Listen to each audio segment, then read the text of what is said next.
Chromosomes. Little strands of nucleic acids and proteins are the fundamental genetic instructions that tell us who we are at birth.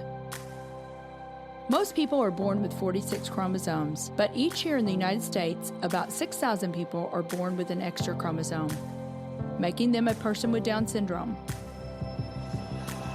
If you've ever encountered someone with Down syndrome, you know that they are some of the kindest, most joyful people you will ever meet. They truly have something extra. My name is Lisa Nichols, and I have spent the last 24 years as both the CEO of Technology Partners and as the mother to Allie. Allie has something extra in every sense of the word.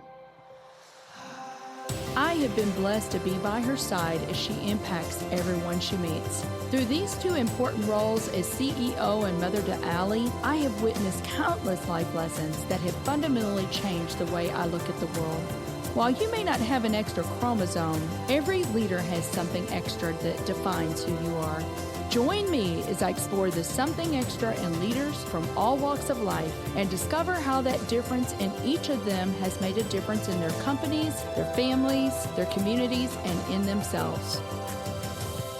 On today's show, we're excited to welcome René Vidal. René is a 6-time NCAA championship tennis coach turned leadership expert. He works with leaders, teams, and organizations who want to create cultures of high performance, resilience, and execution. Well, I'm so excited to have my friend René Vidal here this morning with us. René and I have known each other for a little bit of time now and have read several of your books. And he's a multi-time author and just a good friend and as a coach. So, René, tell us a little bit about you growing up and your family and then kind of a segue into how you got into tennis. Sure. Well, first, Lisa, thank you for having me. You know, I absolutely am a huge fan of yours. Your spirit is contagious. Your commitment to excellence is recognized, not only here in St. Louis and in Missouri, but nationally, and I know globally as well. So it's awesome to be here. My story really started when I was 5 years old. My dad put a tennis racket in my hand, introduced me to this wonderful sport of tennis, this amazing sport. I played my first tennis tournament when I was 7, and I lost 6-0, 6-0. It did not go well, but I had a dad who believed in me, and he surrounded me with some great teachers and great coaches. And by the time I was 12, I was nationally ranked in the country. I was traveling throughout the U.S., from Chicago to San Diego to North Carolina to Florida. And it was a great experience. And then a year later, my dad, who actually was an entrepreneur, his business was in commercial printing. He was also a diabetic. And unfortunately, when you have a work ethic like my dad had and you have this health challenge, when you combine them with being a workaholic, things don't always turn out, in the best way. So that was tough. That's when, I started asking questions around leadership, started asking questions around, how do you continue on this path that you were put on at a very young age, this path of high performance, this path of becoming the best that you can absolutely be. My dad was Hispanic, in a time when there were not a lot of Hispanic entrepreneurs, building their own businesses, and he did it very successfully, so he was my hero. And that's really where the game for me started, with him. And my mom was there as well, and she was a great influence in the background. But it all started with my dad. You kind of bring up a good point. You love business today. You've transitioned your tennis more into business. So you got both of those loves, really, from your dad. Your dad obviously was pushing you to be excellent. Did you ever question that, or did that ever get tiresome to you, René? That's a great question. So my dad was born in 1926. So I'm the product of a second marriage. So I joke around and say, look, not all divorce is bad, right? It actually worked out for me. So he was old school. You think about coaches like Vince Lombardi and some of those guys in the NFL. My dad didn't play around too much, so I didn't have too many questions growing up. For my dad, it was really, he was a stickler on remaining positive while you're competing with class, competing fairly. And if he felt that, I sort of strayed from the path, I would definitely hear about it. Let's put it that way. Right. So, no, I mean, for me, it was who I was designed to be. I mean, from the beginning, I felt like the seeds were planted very, very early in my life. I mean, I also went to private school starting, in pre-K, I believe. So, my dad had a specific vision for my life, from tennis to education, even going so far as to not teach me how to speak Spanish, which, even though he was a visionary, it wasn't perfect, right? If you look at our culture today and you look at society and how things have changed on a global level, how I would love to, be fluent in Spanish to this day. Sure. Well, I love that. And I'm just thinking about, for you today, one of the things that you talk about with leaders is a lot of people have the desire to win, but a lot of people do not have the will to prepare. And that is something, obviously, your dad really taught you at a very young age, that to win, you've got to prepare. And sometimes it's that really the journey of getting there, right? Not necessarily the destination is what's really important. Well, I think you hit it right in the head, or on the sweet spot, so to speak, to use a tennis analogy. I grew up literally, we lived in Queens, New York. My dad's business was in Brooklyn. Every single morning, we would commute from our home in Queens to, we called it the shop in Brooklyn. And the school bus would pick me up in front of my dad's business. I'd go to school and I'd be dropped off back at the business. So every single day I had the opportunity to see my dad's work ethic, to see how he interacted with his team, to see how we interacted with clients, and to see this business grow. And in fact, my routine, my winning habit after school was to use one of the walls in the business to play tennis up against. That's how I honed many of my tennis skills at that young age. So I was in a culture of winning and of high performance from the beginning. There's just so much packed in there. The other thing that you've said that I really love is that obviously your dad had a vision for his business, but he had a vision not just for his own life, he had a vision for your life. Look, the old book says without a vision, the people perish, right? So I think everything starts with a vision. So here's the trick, though. Yes, my dad had a vision for my life, but I think all of us need to understand that we need to come to a point where the vision is our own. And whatever we decide to do, whatever direction we decide to move toward, that it comes from something that's deep within us, something that we see, something that we believe is possible. But you're absolutely right. A lot of times it starts extrinsically. It starts with someone else in your life who expresses faith in you, who expresses their belief, their confidence in you. And I've been fortunate to have many of those people pop up. It's funny how that works, right? At different stages in your life, who just speak into you and invest time in you.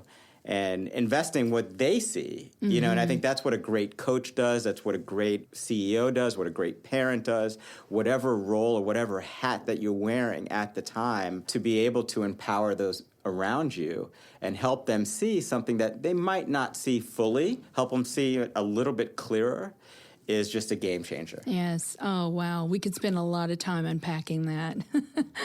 So tell me about the jump. When did you jump more into business and business coaching? Tell me a little bit about that transition, if you would. About 10 years ago, I was the head coach at Southern Illinois University in Carbondale. So that's what brought our family to the Missouri Valley region. It really started there. I just had the inkling, I think as a coach, you typically, when you're highly passionate, you're looking forward to the day-to-day. You're looking forward to the practices. You're looking forward to recruiting, which is sales. You're looking forward to making those calls and building those relationships so you can keep your talent pipeline full, and you can build towards that vision that you have for your program. And I wasn't feeling it anymore. I started to feel, I think, a little bit boxed in just being in a university and college environment. And I look back on it as a time where my entrepreneurial roots started to take shape, where I really wanted to make my own decisions. I really wanted to be more selective around the people that I surrounded myself with, be they clients, friends, whomever. It was just time to fly. And what I say, once you turn down entrepreneurial road, there is no turning There's back. no turning back. There's no turning back, for good or bad. You charge ahead with that vision, as you mentioned, and with the passion around what your greatest talents and your strengths are. And you look, I think most importantly, for as many ways as possible to bring your unique genius and your talent to as many people as possible. So that's where it started. It started in 2007. I officially launched around 2011, 2012, and it's been it's a slow build. It's a slow build, It's right. been an incredible learning curve. For me, it all starts with creativity. I think as a writer, I'm a writer and teacher first, and if I'm doing those things well, then I'm able to serve more people, I think, in a more powerful way. I've heard that a lot from different people, and it doesn't mean that everything that you do in life, don't you think it builds on each other? When you were doing that in Carbondale, you were doing the best that you could do, right? You were doing everything with excellence. You were learning, you were gleaning as much as you can, and it just, I think, prepares you for the next step along the way. You're absolutely right. They say it's not so important to be great to start, but it's absolutely vital to start to be great. The commitment to lifelong learning, which I think is one of your true pillars, how you approach your life, how you approach your work, is key. Because if you're on that continual learning path, then different doors are going to open up and some doors are going to close. And you don't have to figure it all out in the moment. You just have to keep moving forward with your faith, with your belief system, with the vision that you have for who you want to be, for the vision that you have for the impact that you want to make on your people, the people that you're best to serve in your unique way. I love that. So we talked a little bit about this, but, for the listeners out there that are starting to kind of feel a little bit of that, what I would consider restlessness, don't you think, René, that it's so important to understand for the listeners out there that may be feeling that?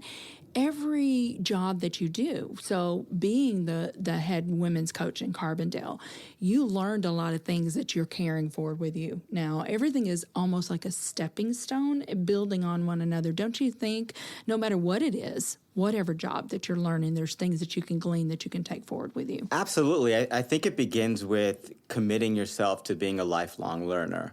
Because if you do that, then you're going to approach every situation, every person, every circumstance with an open heart and an open mind. And when you come from that place, that's where, all possibilities exist. And you're not always going to be able to see around the corner. But I think the more important thing is to continue to move. Even if you're on the right road, you'll get run over if you're standing still. I think for me, the principle of proactivity, of always taking initiative, of swinging the racket or taking a cut if you're, at the ball, if you're a baseball player, you got to be in movement, you got to be in motion, and you're going to make mistakes. You look at the best tennis players in the world, they're winning tennis matches and winning the most important tournaments, and making a ton of what we call unforced errors, a ton of mistakes. But, they're also hitting winners and also figuring out the mental side of the game, and they're doing other things to offset those errors. So it's not a game of perfection, it's a game of success and just figuring out what works best for you. I like that. And talk a little bit about, you mentioned the word mistake. But, you've got to try, right? And you're not going to win every time. But talk a little bit about that. What's the importance of at least trying? Well, if you're not failing, you're not trying, right? If you are not failing, you're not trying. Look, I grew up in tennis. There's a net and there's lines. And if you hit the ball in the net, you lose the point. If you hit the ball outside the lines, you lose the point. There are clear consequences. But I think the best athletes, whether you're in sports or in business, understand that mistakes are inherent to the game. And you have to decide what kind of player you want to be. And if you want to be the best player you can possibly be, you're going to learn from those mistakes and try to correct them as quickly as possible and continue to move forward. Great advice. So tell us a little bit about your goal. You have a goal, a pretty big, hairy, audacious goal of reaching 1 million leaders. Talk to us a little bit about that. Talk to us about the origins of that vision that you had, and then how are you going to achieve that? At Vidal Training Group, our mission is to impact 1 million leaders worldwide by year end 2023. I think the origin started with myself. I mean, we've talked about the importance of having winning habits.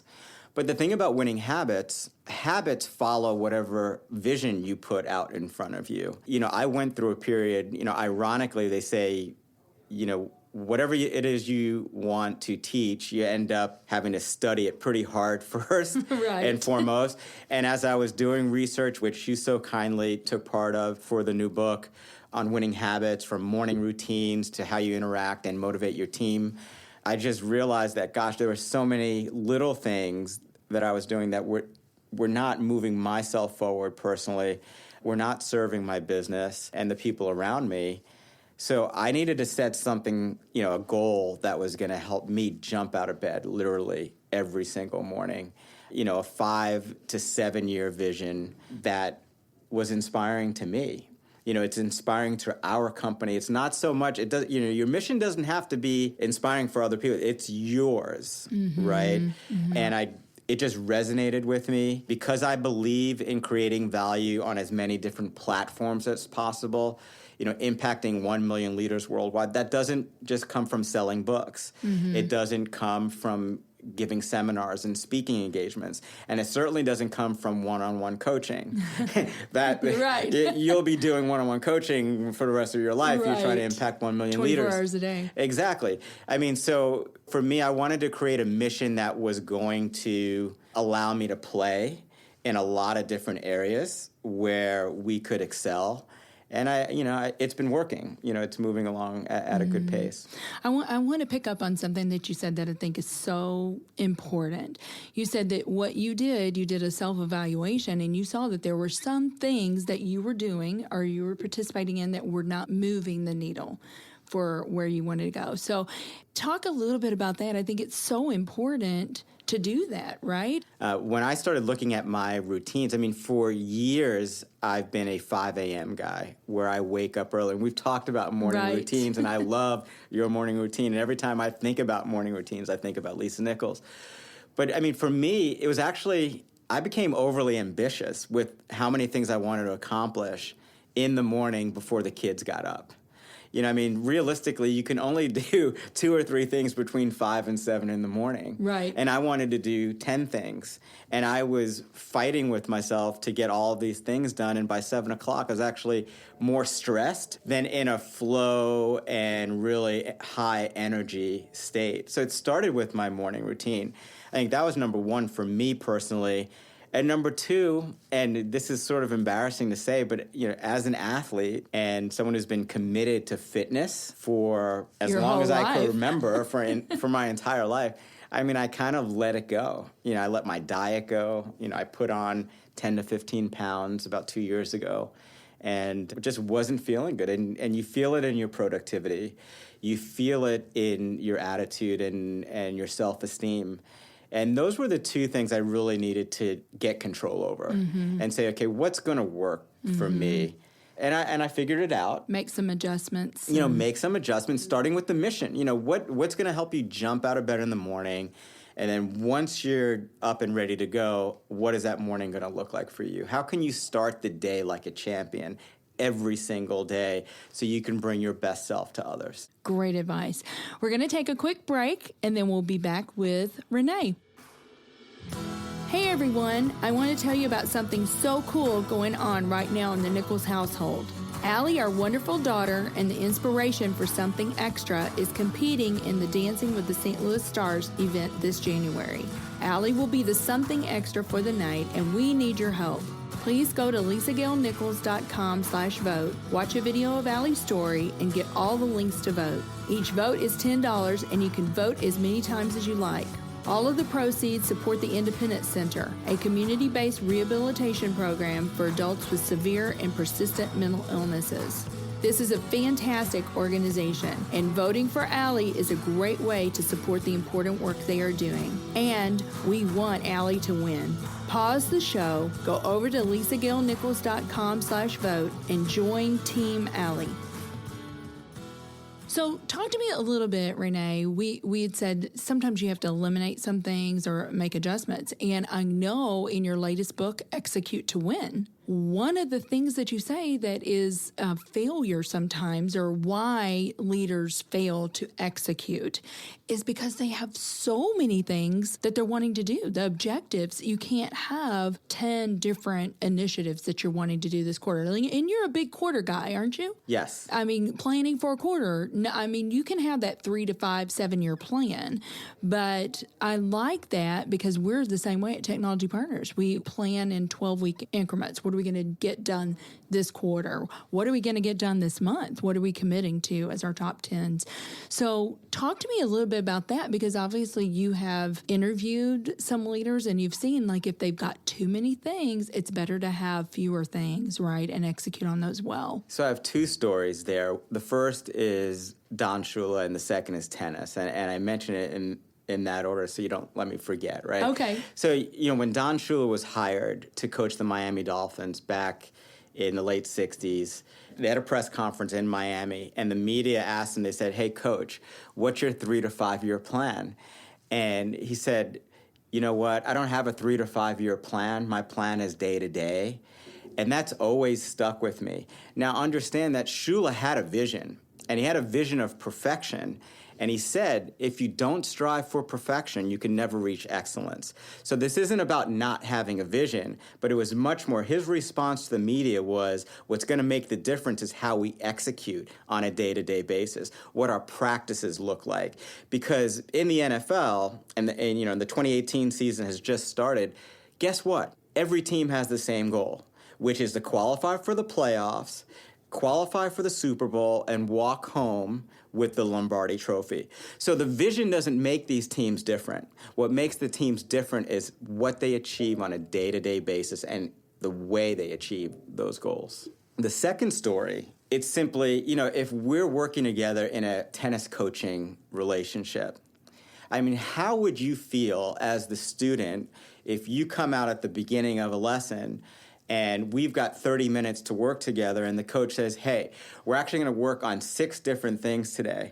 You're going to learn how to hit the forehand. Then I'm going to teach you the proper grip for the serve. And then after that, we're going to bring you up to the net. We're going to teach you the forehand volley and the backhand volley. And then after that, we're going to talk about the importance of tactics and strategy." You would be so overwhelmed. I'd already feel defeated. You'd already feel defeated. Yes. Exactly. And if you're smart, you'd fire your coach right away, right, and go find somebody else. Right. But in order to have an effective, a high-performance practice session, whether you're on the tennis court or in business, you've got to identify those vital few objectives. The question that's really helped me, and I think it's helping, my corporate clients, is going into every scenario asking, what's our outcome here? We're recording a podcast right now. Well, what's the outcome for the podcast? We're heading into a meeting with a prospective client. What's our outcome? What's the outcome from their perspective? What's our outcome as a service provider, as an entrepreneur, as a business? Being really clear about that end game, how you want this match, so to speak, to end is key. That should drive everything that goes into the time that you spend together. That is a great question that we should all be asking ourselves before every engagement, I believe. So, great advice. Tell us a little bit about something extra. You have coached thousands of students, college athletes, now business athletes, if you will. Tell us maybe a couple stories of where you saw something extra in one of those people that you've coached. Sure. Well, I think, recruiting at the college level was a joy for me. I always loved selling someone on the university that you were affiliated with and the culture that you were trying to create.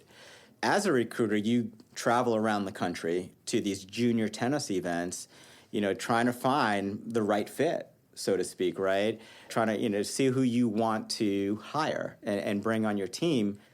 When I think about something extra, what I looked for in that role as a head coach and recruiter was poise. Absolute poise under pressure. The questions that I was asking, and I think the questions that a lot of my buddies ask at that level is, how does this person respond to mistakes? How do they respond when things aren't going their way? Do they maintain their poise or do they lose their temper? I think how you conduct yourself as an athlete, as a leader, CEO, again, in whatever role that you're in, just speaks so much about who you are as a person, what your belief level is, and what your vision for, what that outcome truly is for you. And your ability to keep your eyes on the ball, so to speak, will make the difference at the end of the day. So I think poise is number one, but another word that comes to mind is presence. But presence, not how I think we hear a lot today about the importance of being aware, which is key, and how vital it is to be in the moment. But the presence I'm talking about is the presence when you walk in a room, how that room changes. So I feel like when I coached at the college level, and hopefully, I bring a little bit of this now, to my clients and the people that I work with, is, when you're interacting with someone, it's about changing the game. Whenever I stepped on a university campus with a new team, it was all about, look, it doesn't matter what happened in the past. We've come together for a reason. And that reason is to figure out a way to win and to optimize our potential. And that's exactly what we're going to do. That will happen. You call it forth before it actually happens. And I think presence is that something extra where people, they can feel it. And you raise the level of belief actually before day one, or you wouldn't get the job, right? Mm-hmm. I mean, in college coaching, you got to sell the AD, sell the athletic director that you're the right person. So there's sort of that pre-sales process. But then when you meet with the actual people that you're going to be working with and developing, from the first moment they see your face and they see how you walk and they listen to how you talk, you need to be speaking the language of high performance, the language of winning, and painting that picture of how you're going to succeed. Oh, I really love that. Well, talk about even in some of the contemporaries out there where you have seen something extra missing. Funny that you asked that question. Well, I think what's gone viral over the last couple of weeks is the U.S. Open Women's Final with Serena Williams. Let's just get it out there up front. Serena Williams is the GOAT. She's the greatest of all time. She really is a fantastic role model on and off the court. But in that final that we saw a couple of weeks ago, unfortunately, she took her eye off the ball. Her vision of becoming the very, very best, sort of cementing that legacy, and that's defined as number of Grand Slams won. That's what she's after. That's Serena's outcome right now, was blurred, by the challenge that she was facing that was in front of her, which was this young, very competitive, very dynamic young lady, Osaka, who was playing some really good tennis. Unfortunately, Serena got distracted. She lost her focus, which is something we talk about in Execute to Win, just the importance of maintaining your focus, making sure you've got your priorities in order, and that's where your attention is going. Things didn't work out for her. What do you think is something extra that every leader needs? One word is belief. And I think belief, not only in yourself, but the ability to transfer belief. I think the ability to empower others, that's the something extra for a leader. Because if you can't empower the people around you, success, not only is it a journey, but it's a team sport. Teamwork is the essence of life, and no one succeeds on their own. Look, as entrepreneurs, we're not lacking for ideas, right? There's so many different things that we want to do, and they're great intentions. But if you don't have the right people around you, starting with your family, starting with your friends, and having that support system, it doesn't mean you're not going to accomplish what you want. But I think the road's going to be a lot tougher, and the length of time, it's going to take a lot longer. And it's not going to be as fulfilling. So the ability to transfer that belief to other people and empower those people, because you cannot, let's face it, we cannot do it all on our own. It needs to be a team effort. We always say together, everyone achieves more, is kind of what we say around technology partners. And it's so true. And every person on that team is vital to making it all work. Absolutely. And you and I, we've talked about leadership, not only from the day-to-day operational approach, but the spiritual aspects of leadership, right? I don't think you can ignore, regardless of whatever your religious badge is or whatever your background is, the essence of leadership is about maximizing someone's potential and figuring out the best ways to communicate that so that potential is realized. And, one of my favorite quotes from, the old book is that the kingdom of God is within you.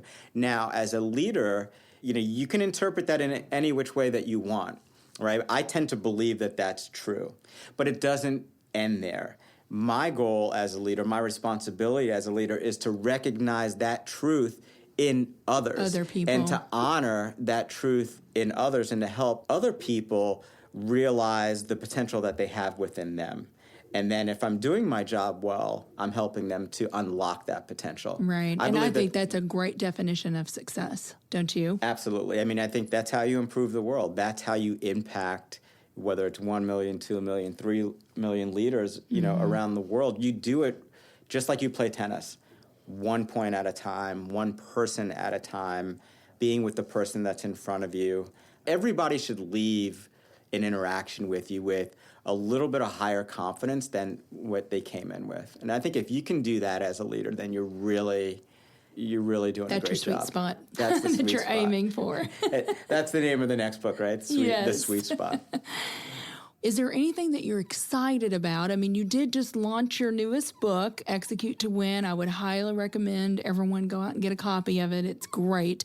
What I love about that, and I've told René, is at the end of every chapter, he gives you next steps. So it's things that you can really contemplate and think about, even with your team. You could use that as just a professional development for your team even. But are there other things that you're excited about that you want to tell our listeners about? Yeah, I think as our seminar business is growing, what I'm really excited, I'm excited about that aspect because, I love to teach, I love to speak, and I love to meet new people. The greatest thing that I'm looking forward to is developing new relationships with people who truly care about high performance.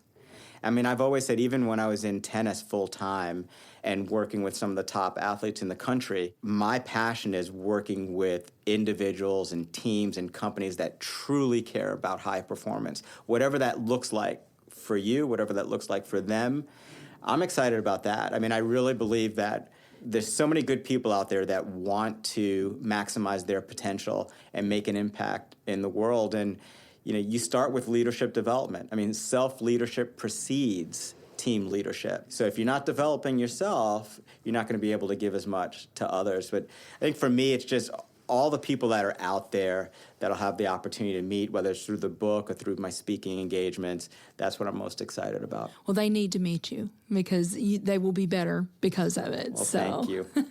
Thank you so much for being with us today, and we will see you next time.